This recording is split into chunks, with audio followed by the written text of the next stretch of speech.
Good morning. Class 11th में biology में plant kingdom का चैप्टर आपके साथ चल रहा है। कौन सा चैप्टर चल रहा है हमारा? चैप्टर 3 प्लांट किंगडम हमारा चैप्टर चल रहा है। प्लांट किंगडम के चैप्टर में अब तक प्रीवियस क्लासेस में हमने जो पढ़ा उसमें हमने एल्गी के बारे में पढ़ा, एल्गी से आगे हमने ब्रायोफाइटा के बारे में पढ़ा, ब्रायोफाइटा से आगे हमने टेरिडोफाइटा के बारे में पढ़ा, टेरिडोफाइटा से आगे हमने जिम्नोस्पर्म के बारे में पढ़ा। आज हम आपके साथ last group of the plant kingdom according to the NCERT concern syllabus for class 11th angiosperm का डिस्कशन आपके साथ करेंगे। ये हमारे इस चैप्टर का सेकेंड लास्ट टॉपिक है। प्लांट के ग्रुप्स का ये लास्ट टॉपिक है और प्लांट किंगडम का ये सेकेंड लास्ट टॉपिक है। बात समझ लीजिए, प्लांट के क्लासिफिकेशन के अकॉर्डिंग 5 कैटेगरीज रखी गई हैं: थैलोफाइटा, ब्रायोफाइटा, टेरिडोफाइटा, जिम्नोस्पर्म और एंजियोस्पर्म। तो ये 5वां टॉपिक है ग्रुपिंग का। लेकिन प्लांट किंगडम में हम 2 बातें पढ़ते हैं, एक पढ़ते हैं ग्रुप्स ऑफ द प्लांट और दूसरा पढ़ते हैं लाइफ साइकिल इन प्लांट्स। ये 2 टॉपिक हम पढ़ते हैं। तो पहला टॉपिक ग्रुप इन प्लांट वाला तो कंप्लीट हो जाएगा आज, ठीक। लेकिन कल की वीडियो में या कल की क्लास में हम आपके साथ लाइफ साइकिल इन प्लांट्स का टॉपिक डिस्कस करेंगे, ठीक है ना। तो बात करते हैं हम डायरेक्ट अपने टॉपिक जिसका नाम है क्या? एंजियोस्पर्म। पहली बात यह है कि एंजियोस्पर्म सबसे डेवलप्ड प्लांट है। दूसरी बात यह है कि इनको कॉमन लैंग्वेज में फ्लावरिंग प्लांट कहते हैं। क्या कहते हैं? फ्लावरिंग प्लांट कहते हैं, ठीक है, क्योंकि इनमें फ्लावर्स आता है। याद रखिए, जिनमें फ्लावर्स हैं इसका मतलब उसमें क्या बनेगा? फ्रूट का फॉर्मेशन होगा।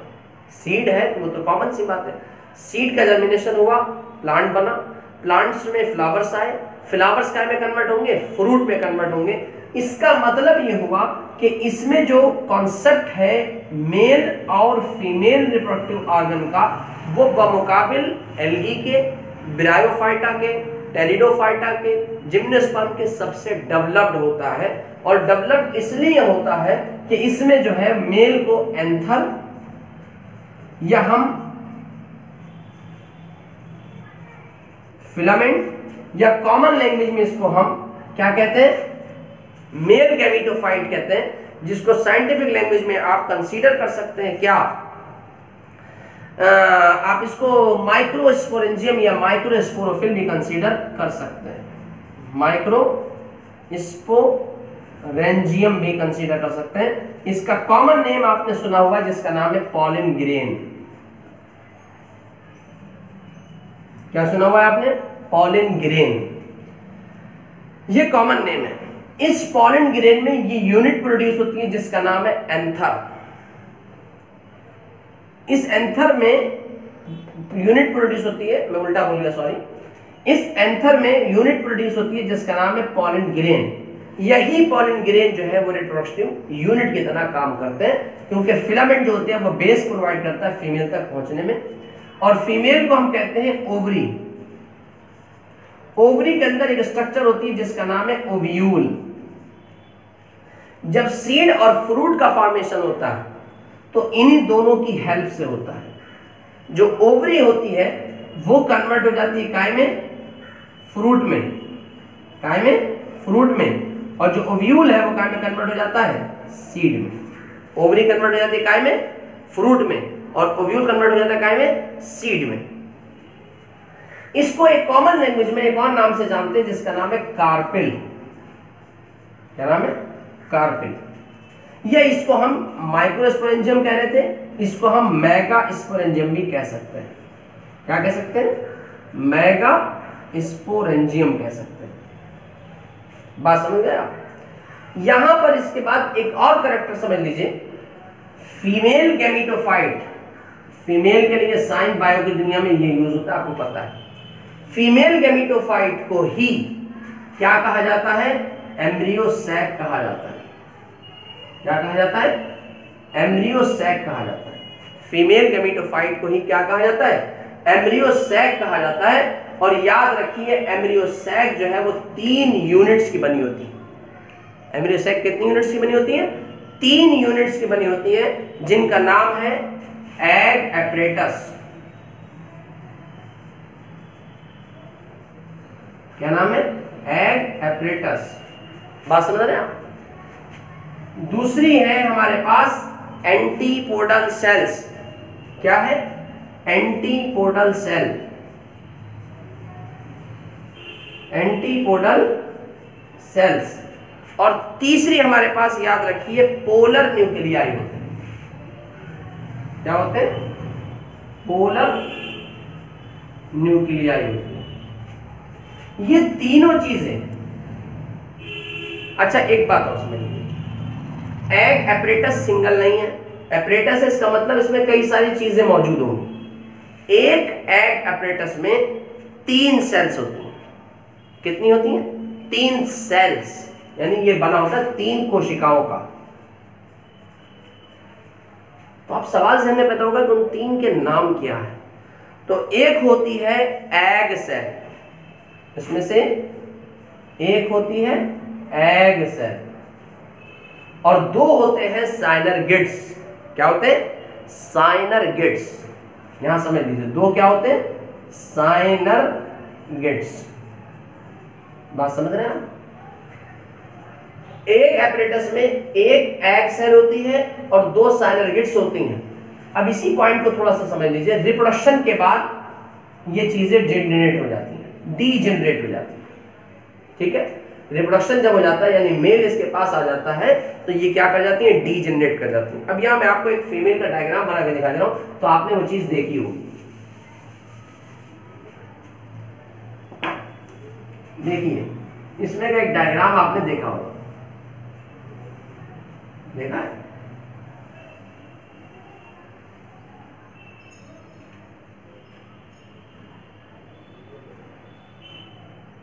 कुछ में ये पोर्स बड़ा होता है, कुछ में ये पोर्स छोटा होता है। ये आपने डायग्राम देखा होगा। ये क्या है? स्टिग्मा। ये क्या है? स्टिग्मा। ये क्या है? स्टाइल। ये क्या है? ओवरी। और इस ओवरी में क्या है? ओव्यूल। ये जो मैंने आपको चीजें बताई, साइनरगिड्स मैंने आपको बताया, पोलर न्यूक्लियाई मैंने आपको बताया, ये सारी की सारी चीजें प्रेजेंस होती हैं काय में? ओव्यूल में। ठीक है? ये कन्वर्ट हो जाता है फ्रूट में, ये कन्वर्ट हो जाता है काय में? सीड में। ठीक? लेकिन एक बात याद रखिए कि जब पॉलिन ग्रेन यहां पर आकर गिरता है, मान लीजिए ये कोई पॉलिन ग्रेन है, ये कई सारे मान लीजिए पॉलिन ग्रेन्स हैं। ठीक? ये कई सारे पॉलिन, जब ये यहां के टच में आएंगे तब यहीं से पॉलिन ट्यूब का जर्मिनेशन स्टार्ट होता है। याद रखिए, इससे पहले पॉलिन ट्यूब का फॉर्मेशन नहीं होता है, और धीरे धीरे ये पॉलिन ट्यूब यहां तक पहुंचते पहुंचते यहां तक पहुंच जाती है। ठीक? जिस पॉइंट से ये एंटर होती है उस पॉइंट को चलेजा कहते हैं। ये बात आगे की बात है, जब मॉर्फोलॉजी और एनाटॉमी का चैप्टर प्लांट्स के साथ आएगा तो वहां पर ये बात आपके साथ डिस्कशन में आएगी कि उस पॉइंट्स को क्या कहते हैं जहां से ये पॉलिन ट्यूब एंटर करती है। लेकिन याद रखिए कि पॉलिन ट्यूब जो है वो जर्मिनेट करके तभी जर्मिनेशन होता है जब ये स्टिग्मा पर आकर के गिरते हैं। अब गिरने के लिए जो प्रोसेस होती है उस प्रोसेस का नाम आप जानते हैं क्या है? पॉलिनेशन। क्या नाम है? पॉलिनेशन नाम है उसका। पॉलिनेशन में बहुत सारे एजेंट्स काम करते हैं, एयर भी हो सकता है, वाटर भी हो सकता है, एनिमल्स भी हो सकता है। ये सारे एजेंट्स हैं पॉलिनेशन के लिए, ये आप बचपन से पढ़ते चले हुए आ रहे हैं। इसके बाद एक और कॉमन कैरेक्टर है एंजियोस्पर्म का, जो किसी और में नहीं प्रेजेंट होता है, और वो है डबल फर्टिलाइजेशन का। कौन सा कैरेक्टर है? डबल फर्टिलाइजेशन का। क्या कैरेक्टर है? Double fertilization. अब सवाल यह है कि ये डबल फर्टिलाइजेशन क्या चीज है? ये डबल फर्टिलाइजेशन क्या चीज है? देखिए आपको याद होगा जिम्नोस्पर्म में एक वर्ड आया था एंडोस्पर्म।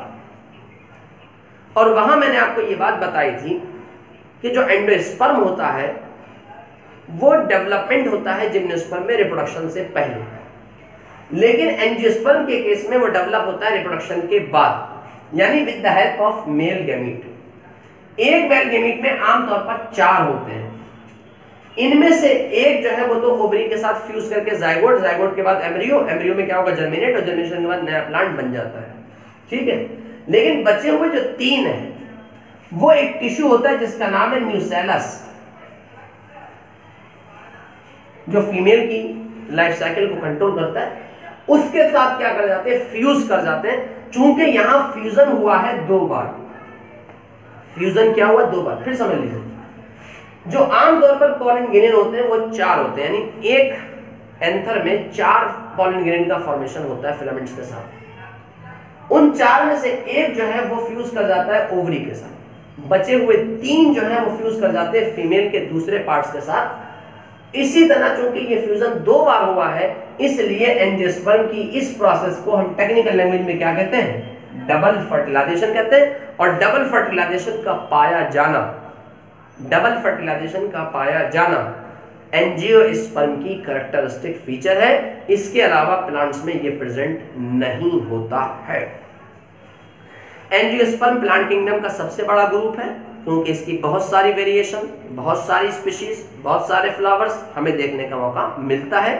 बहुतों को हम जानते हैं, बहुतों को हम नहीं जानते, जिसमें से हम फ्लावरिंग प्लांट्स में से फ्रूट्स को जानते हैं, वेजिटेबल्स को जानते हैं, हमारे यहाँ जो डेकोरेटिव प्लांट्स आते हैं उनको हम जानते हैं, बाकी each and every plants we don't know. Medicinal plants आते हैं, तो बहरहाल इन तमाम प्लांट्स को तो हम आइडेंटिफाई नहीं करते हैं, क्योंकि हम पहचान नहीं पाते हैं। बहुत सारे लोग होते हैं जो पहचानते हैं, लेकिन याद रखिए कि जिन प्लांट्स में फ्लावर है वो क्या होगा, एंजियोस्पर्म होगा। और याद रखिए कि एंजियोस्पर्म जो है वो सबसे बड़ा होता है। इसके बाद एक और याद रखिए कि हमारे पास जो एंजियोस्पर्म है, फ्लावर का फॉर्मेशन कौन सी स्ट्रक्चर से होता है। कभी कभी एग्जामिनेशन में ये क्वेश्चन पूछ लिया जाता है। याद रखिए फ्लावर बनाने के लिए जो स्ट्रक्चर रिस्पॉन्सिबल है उसका नाम है स्पोरोफिल। कई सारे स्पोरोफिल्स यानी स्पोर्स बनाने वाली स्ट्रक्चर्स आपस में जुड़ जाती हैं और एक फ्लावर का फॉर्मेशन करती हैं, जिसका नाम है फ्लावर।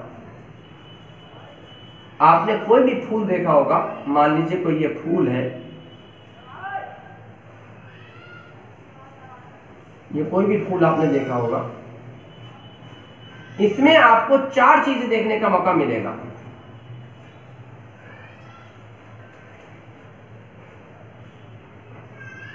आप कभी फ्लावर को देखिएगा ध्यान से, तो आपको कुछ इस तरह के स्ट्रक्चर्स कुछ प्लांट्स में देखने का मौका मिलेगा। इस तरह से आप देख सकते हैं। जो सबसे ग्रीन पार्ट्स होता है उसको कहते हैं सेपल्स। जो कलरिंग प्लांट्स होता है उसको कहते हैं पेटल्स। पेटल्स को कहते हैं पंखुड़ी, ठीक है। अगर ये इस तरह के स्ट्रक्चर रिप्रेजेंट कर रहा है, इसका मतलब ये क्या है, पॉलन ग्रेन है। इसका मतलब ये क्या है, एंथर है। इसका मतलब ये क्या है, मेल गैमीट। अगर इस तरह की स्ट्रक्चर आपको दिख रही है तो ये है फीमेल गैमीट। इसका मतलब ये क्या है, एम्ब्रियो सेल। इसका मतलब ये क्या है, ओवरी और ओव्यूल के स्ट्रक्चर को रिप्रेजेंट कर रहा है। अब एक सवाल पैदा होता है कि हम प्लांट्स में आइडेंटिफाई कैसे करेंगे, तो बहुत आसान तरीका है। आप कोई सा भी फ्लावर ले लीजिए जो अभी कली बन रही हो। गुलाब की कली आप लेके देख लीजिएगा, बिल्कुल जो अभी ताजी ताजी कली आई हो, फूल नहीं बनाओ, कली ले लीजिए। जब आप उस कली की पंखुड़ियों को खोलेंगे तब आपको उसमें से एक येलो लिक्विड मिलेगा या येलो मटेरियल मिलेगा। वो येलो मटेरियल ही मेल और फीमेल रिप्रोडक्टिव यूनिट्स होती हैं। ये इजीली हम आइडेंटिफाई किसी भी फ्लावर प्लांट में कर सकते हैं जो हमारे आसपास आता है। बात समझ में? जब हम बात करते हैं किसकी, क्लासिफिकेशन ऑफ एंजियोस्पर्म की, तो एंजियोस्पर्म को वैसे तो बहुत सारे क्लासेस में बांटा जाता है, लेकिन आमतौर पर हमारे यहाँ जो सिलेबस में गिवन है वो 2 पार्ट्स में है, मोनोकॉट्स और डाइकॉट्स। मोनोकॉट्स और डाइकॉट्स। मुझे याद होता है कि प्रीवियस क्लास में मैंने आपके साथ इसका एक पॉइंट डिस्कस करा था कि अगर हमें फ्लावर दे दिया जाए तो हम कैसे आइडेंटिफाई करेंगे कि ये मोनोकॉट्स है या डाइकॉट्स है। तो बहुत इजीली हम आइडेंटिफाई कर सकते हैं पेटल्स के बिहाफ पर। मल्टीपल ऑफ 3 या मल्टीपल ऑफ 4 है तो that will be the example of the monocots. If the number of the petals is the multiple of the 5, then that will be the considered as the dicots. ठीक है, इसमें कोई doubt किसी का नहीं है। लेकिन कुछ और भी तो मेथड्स होंगे। तो पहला दूसरा मेथड है रूट्स का। याद रखिए मोनोकॉट्स में आमतौर पर टैप रूट्स होती हैं, और टैप रूट्स आप जानते हैं बचपन से इनको कहते हैं। ठीक, फाइबर्स रूट होती है डाइकॉट्स में, और फाइबर्स रूट को आप बचपन से जानते हैं इस तरह की होती है। ठीक है, मुझे अगर पत्ती दे दी जाए, सिर्फ ग्रीन वाले कलर की जो पत्ती होती है, फ्लावर नहीं दिया जाए, रूट्स नहीं दिया जाए, तो मैं कैसे आइडेंटिफाई करूंगा? याद रखिए इसमें जो वेनेशन होता है, वेनेशन मतलब ये मान लीजिए कोई पत्ती है, इस पत्ती में ये बीन्स है, ये जो लाइनें आप देख रहे हैं ये वेनेशन है। ये वेनेशन दो तरह का होता है, या तो इस तरह का होगा जिसको कहते हैं रेटिकुलेट, या कुछ इस तरह का होगा जिसको कहते हैं पैरेलल। तो मोनोकॉट्स आमतौर पर जो है वो इस मेथड को फॉलो करते हैं, और डाइकॉट जो है वो इस मेथड को फॉलो करते हैं। ये कुछ आइडेंटिफिकेशंस के मेथड है मोनोकॉट्स और डाइकॉट्स के। बात करते हैं एग्जांपल्स की। जितने भी अनाज हम खाते हैं, चाहे गेहूं हो, चाहे मक्का हो, चाहे हमारे पास चावल हो, मोनोकॉट्स का एग्जांपल है, याद रखिए। जितनी दालें हम खाते हैं, डाइकॉट्स का एग्जांपल है, याद रखिए। आमतौर पर जितने भी फ्रूट्स, आमतौर पर, एक्सेप्शंस की बात मैं नहीं कर रहा हूं, आमतौर पर जितने भी फ्रूट्स और वेजिटेबल्स हम यूज करते हैं वो डाइकॉट्स के एग्जांपल है। ठीक, याद रखिए। लेकिन जो शुगर केन, गन्ना इस्तेमाल हम करते हैं, वो मोनोकॉट्स का एग्जांपल है, याद रखिए। ठीक, इसी तरह से केला मोनोकॉट्स का एग्जांपल है। मैंने कहा ना आमतौर पर, और एक्सेप्शंस की बात नहीं, तो ये एक्सेप्शंस है जो मोनोकॉट्स में आते हैं। इसके अलावा आपने घासें देखी होंगी, घास मैदान में, मोनोकॉट्स का एग्जांपल है। ठीक, इस तरह से आप इसको कंसीडर कर सकते हैं। ठीक है, इसके बाद मैं आपके साथ इसकी लाइफ साइकिल का एक डायग्राम ड्रॉ कर ले रहा हूं, आपको थोड़ा सा आसानी समझ में आ जाएगी। इकोनॉमिक इंपॉर्टेंस की बात करें तो स्पाइसेस हमें इससे मिलते हैं, फ्रूट्स हमें इससे मिलते हैं, वेजिटेबल्स हमें इससे मिलती हैं, पल्सेस हमें इससे मिलती हैं, सीरियल्स हमें इससे मिलती हैं, बिवरेजेस हमें इससे मिलता है, बिवरेजेस माने होता है टी, कॉफी वगैरह हमें इससे मिलती हैं, मेडिसिन हमें इससे मिलती हैं। ये सारे इकोनॉमिक इंपॉर्टेंस के पॉइंट्स हैं, ये बात याद रखिए। एंजियोस्पर्म की ये इकोनॉमिक इंपॉर्टेंस है। Some species use in the medicine, some species use in the fodder, some species use as a food, some species use as the cereals, some species use as the vegetables, etc. These are the economic important points of the angiosperm. मैं समझता हूँ कि आपको ये बात angiosperm की समझ में आ गई होगी बहुत आसानी से। अब आप इसका एक शॉर्ट में लाइफ साइकिल का डायग्राम समझ लीजिए कि किस तरह से ये एंजियोस्पर्म अपने लाइफ साइकिल को रिप्रेजेंट करते हैं।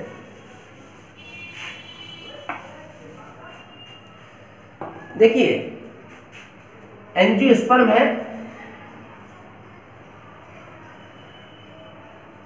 एंजियोस्पर्म में बनता है फ्लावर, फ्लावर से बनता है क्या? मेल। मेल मतलब स्टैमेन, मेल मतलब स्टैमेन। स्टैमेन में क्या बनता है? एंथर। एंथर में क्या बनता है? Pollen grain. एंथर में क्या बनता है? Pollen grain. पॉलिन ग्रेन से क्या बनता है? Micro sporogenous tissue. क्या बनता है? माइक्रोस्पोरोजिनस टिश्यू। इस टिश्यू से क्या बनती है? Microspore mother cell. Microspore mother cell. इसमें क्या होता है? मियोसिस। उसमें क्या बनते हैं? माइक्रोस्पोर्स। ठीक, क्या बनते हैं? माइक्रोस्पोर्स। और माइक्रोस्पोर से क्या बनता है? मेल गैमेटोफाइट बनता है। क्या बनता है? ये मेल का साइन होता है, याद रखिए, मेल गैमेटोफाइट बनता है। और यहां से क्या बन जाता है? मेल गैमीट्स बन जाता है। इस गैमेटोफाइट में क्या बन जाता है? मेल गैमीट्स बन जाता है।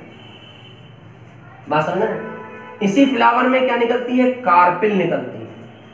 कार्पेल मतलब फीमेल यूनिट। इस कार्पेल में क्या बनता है? टिश्यू, जिसका नाम है क्या? ओव्यूल। ओव्यूल में क्या होता है? न्यूसेलस। न्यूसेलस से क्या बनता है, मेगास्पोर मदर सेल बनता है, मेगास्पोर मदर सेल से मियोसिस होती है, मियोसिस के बाद मेगास्पोर्स बनते हैं, मेगास्पोर्स के बाद सीधा मैं आपको यहां बना के दिखाते हूं फीमेल गैविड्स बनते हैं। ठीक, ये मेल और फीमेल आपस में क्या करते हैं, जाइगोट का फॉर्मेशन करते हैं। इस जाइगोट के बाद क्या बनती है, एम्ब्रियो बनती है। इस एम्ब्रियो से क्या बनता है, सीड बनता है। उस सीड में क्या होता है, जर्मिनेशन। क्या होता है, जर्मिनेशन। और उस जर्मिनेशन के बाद एक नई ग्रोथ बन जाती है। आपने कुछ इस तरह का डायग्राम सीड का देखा होगा। मान लीजिए ये कोई सीड है, कुछ दिनों के बाद यहां से एक स्ट्रक्चर आई, कुछ दिनों के बाद ये स्ट्रक्चर थोड़ी सी और बड़ी हो गई, और कुछ दिनों के बाद ये जो है एक नया प्लांट बन जाता है। तो ये सीड जर्मिनेशन के कुछ स्टेप्स हैं, धीरे धीरे तो जर्मिनेशन के बाद एक नया प्लांट जो है वो बन जाता है। ठीक है, ये एंजियोस्पर्म का हमारा इंट्रोडक्शन हो गया, क्लासिफिकेशन हो गया, जनरल कैरेक्टर्स हो गए, और कुछ इसकी लाइफ साइकिल की बात हो गई। इस पॉइंट पर आकर के हमारा ये चैप्टर यानी ये टॉपिक समाप्त होता है। इसके बाद हम आपके साथ एक छोटा सा टॉपिक मैं रिव्यू वाला या रिकॉल वाला आपके साथ करूंगा। देखिए, प्लांट किंगडम को हमने काय में लिया था, एल्गी में। एल्गी को हमने काय में लिया था 3 पार्ट्स में। कौन कौन से, ग्रीन, ब्राउन और रेड। ठीक, दूसरा हमने लिया था ब्रायोफाइट्स। ब्रायोफाइट्स को हमने कितने पार्ट्स में बांटा था, 3। कौन कौन से, लीवरवर्ट्स। दूसरा कौन सा था, हॉर्नवर्ट्स, या इसको कहते हैं एंथोसराप्सिडा। और तीसरा कौन सा था हमारे पास, मॉस। ठीक, इसके बाद फिर हमने पढ़ा था टेरिडोफाइटा। टेरिडोफाइटा को हमने कितने पार्ट में बांटा था, 4। कितने पार्ट में बांटा था, 4। कौन कौन से, सिलॉप्सिडा, लाइकोप्सिडा, स्फेनोप्सिडा और प्रोटोप्सिडा। कौन कौन से, सिलॉप्सिडा, लाइकोप्सिडा, स्फेनोप्सिडा एंड प्रोटोप्सिडा। इसके बाद हमने बांटा जिम्नोस्पर्म। जिम्नोस्पर्म को भी हमने कितने पार्ट्स में बांटा था, 4 पार्ट्स में। कौन कौन से, गिंकोफाइटा, जीनोफाइटा, कॉनिफेरोफाइटा एंड साइकेडोफाइटा। कितने पार्ट्स में बांटा, 4। कौन सा, गिंकोफाइटा, जीनोफाइटा, साइकेडोफाइटा एंड कॉनिफेरोफाइटा। कॉनिफेरोफाइटा।